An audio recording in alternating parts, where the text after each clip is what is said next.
And you're welcome back. Now we turn to the tragic event in Majia town, Taura local government area of Jigawa State, where a petrol tanker explosion has claimed the lives of about 140 people.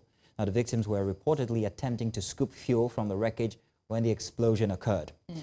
Now, as we reflect on this devastating incident, we are joined by the route commander, that's Elizabeth Oluwadamilola Jayala, Lagos Sector Public Education Officer of the Federal Road Safety Corporation, to discuss what measures can be taken to prevent future tragedies like this. Now, the risks of fuel scooping and also motorists and first responders, what they can do. And that's why she's here. You're welcome. Thank you very much for joining us. Thank you for having me. Good morning. Thank you. Well, I mean, let's begin and address, this tragic tanker explosion that happened in Jigawa.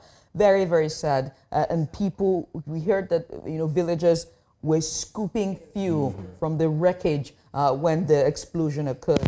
From an FRSC standpoint and being an education, just educating the public, why do you think incidents like this happen to so often? This is not the first we've seen. It's not the second time we've seen it. And what can be done to educate the public about the dangers of fuel scooping? Okay, first let's look at the incessant cases of the tankers accident. Now, I think first thing is fatigue management. They travel almost like a 24 hours trip. And then you look at, are they well? Are they okay? Do they have time to rest between the time of travel? That's one of the things they need to check. And I think that's a responsibility of the company that owns the tanker. You understand? It's a responsibility for them. There's this thing we preach in Federal Road Safety. There's a safe to load initiative that we have put in place. This is to ensure that no tanker, no fleet vehicle comes out of a particular company without being properly checked. Do you understand? So we check for so many things, and if they don't meet the standard of the safe to load initiative, they are not allowed to load. Then we need to look at the company where these vehicles are coming from. Do they have this in place? All over Lagos, I think we have to a reasonable extent, we have our men in companies where they are the ones checking that are these vehicles moving out? Are they meeting the safety requirements? What are these requirements? What are these standards that the FRSC is There are so many standards. We have come from the side of the driver itself, the vehicle itself, and then the operators. So there are 3 standards that we have put in place. And then we need to check the drivers, we need to check the vehicles they are bringing out. Are these vehicles well managed enough to be on the road? Are they safe enough to be on the road? So then you look at the speed limit of this vehicle. The speed limit of this vehicle. Then again, we've been preaching against night travels because of poor visibility. Like I said, the fatigue management comes in. You're driving at night, the visibility of the road is not there. Possibly, like we said, of the standard of the vehicle, if the lights are not well lit.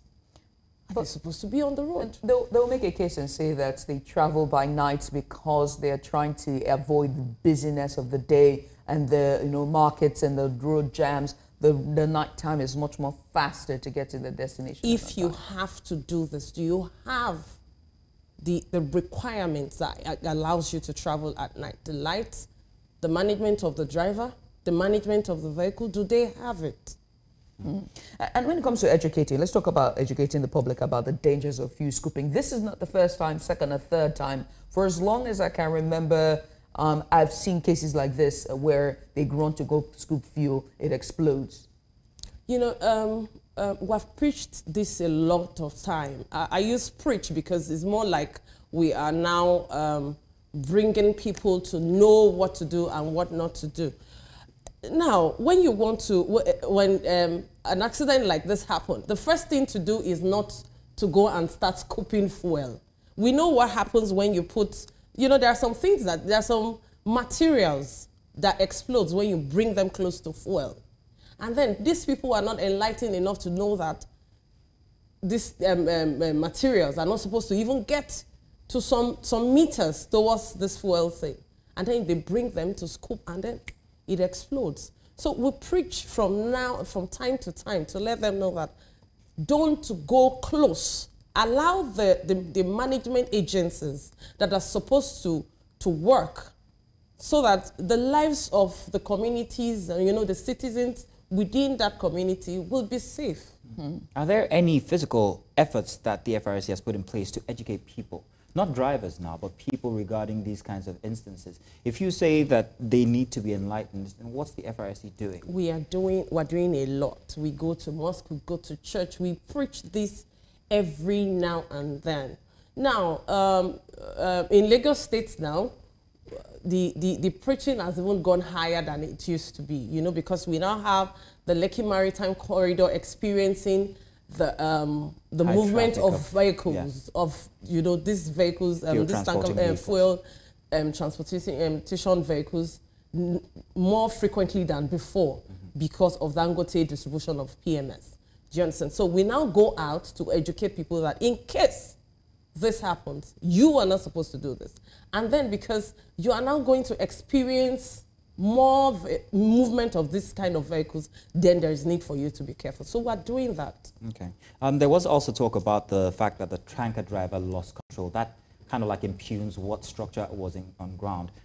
Did he lose control over bad portions of the road? What was the state of the road? What is the state of the roads when it comes to the Nigerian road systems? We know what the state of the roads are, and we are trying our best. Like I said before, we have departments in FRSC. We have a department that is responsible for road audit, and then after this audit, we post this the reports to the appropriate quarters. Now, we've talked about the speed limit. You find out that when the roads are not good, we have accidents, but they are different from the kind of accidents we have when the roads are very good. And then we talk about speed limit. We talk about speed limit devices in the vehicles. Are they applied? Are they there? Are they supposed to have these as standard? Yes, they're supposed to have this as part of the standard. And who monitors these? The company. Not the FRSC? The FRSC monitors. But if we know these companies, when we say safety, is not a responsibility of one person, it's a responsibility of all. So you have an organization, you have fleets of vehicles. Your responsibility is to look out for your business, the people working for you, and your tools. Do you understand? So you approach us. I have vehicles, then we come monitor, we come see for the maintenance of the vehicles, the drivers, and your tools. So if you have this, you collaborate with us, you come close. We can't have it all. We can't be here and there. I will not know the numbers of vehicles we have in New Central. Do you understand? And then, if New Central comes out to say, oh, we have these numbers of vehicles and we need you to do this, we do drivers training and certification so that it's not just about hiring drivers. Are they good enough? Are they good enough? Do they know what to do? Do they know the conditions of the roads you're sending them to? And then, are you managing them well? So these are the things. And when all else fails, if there are no devices inside the vehicles and they are stopped by the FRSC, what course do you take then? If you find that they have no protocol, they're following no protocol. They are not following protocol. And I'm talking about tankers now, tanker drivers. We make them go through the necessary standards. When we meet with them, we invite them to come, and then we make them go through the necessary. Now I'm talking about on the ground, like. A tank has been stopped and it's been observed that he has none of these protocol being observed. That's what I'm saying. What will the FRSC do at that point in time? We bring them in. We make them go through. First, we book them accordingly. That's part of the enforcement that we do. And then we now make them go through the standards so that they don't put themselves into danger. The drivers will not put himself into danger, and also the citizens of the communities that they are applying. Okay. I have to ask. I'm going to share a story. I remember. I can't remember the year. I don't know if it was 2011 or 2010 or 2009, but it was leaving Calabar and going to, I don't know if it was either Uyo or heading to the northern part of Cross River. and the link road, it's a federal road, so both states have decided not to, walk on the road, and so it had many craters, many boulders, manholes, named a few. And so a tanker, a heavy-duty tanker, tipped over, and a man who was on the other side trying to, he was working with a construction team, ran to the tanker to try to pull one of the boys who was on the other side of the passenger side, crushed over. And as he got there, very close to pulling him out, it was so close, it explodes. And the first responders, what they were doing was they were throwing sand at it. And so I have to ask you, seeing that, I had never felt as helpless as I did that day because we didn't know what to do. He was trying to help and he got stuck in the fire. He died, literally. But watching that and seeing that, what should first responders do in hazardous situations like this that involve fuel and heavy-duty tankers that are carrying fuel? And the first thing they need to do is to call the appropriate quarters. For FRSC, we have a toll-free number, 122, that you can call, and then you call the fire service. Whatever you can do within the means of, the community, they can actually come in to do. But calling the people that are responsible for saving this particular situation is the appropriate thing, the first appropriate thing to do. Do you understand? So. And also, I think it's best for us to tell our viewers that are watching situations that are dire, that they know that they cannot help and they're not equipped to help. For example, the young man, may he so rest in peace, he was just trying to help. And he was ignorant of how dire the situation or how, it could be his demise, So what are the situations that you shouldn't put yourself in at all? Instead, call the professionals. What we preach is your safety comes first. Your safety comes first. Now, that person is already in danger. What do you do in that situation? I've just outlined it. Call the appropriate agency. Let them come in to do the appropriate thing. Instead of you putting yourself in danger, we are equipped. We go in swiftly and do whatever we want to do. And when you call 122, it doesn't take any time to get us.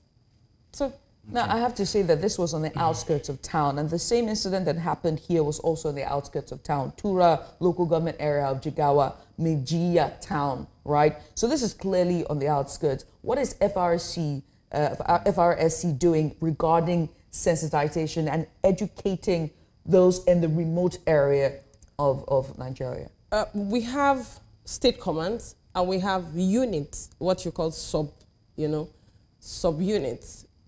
We have outposts, we have Zebra that are responsible for clearing of accident and the victims.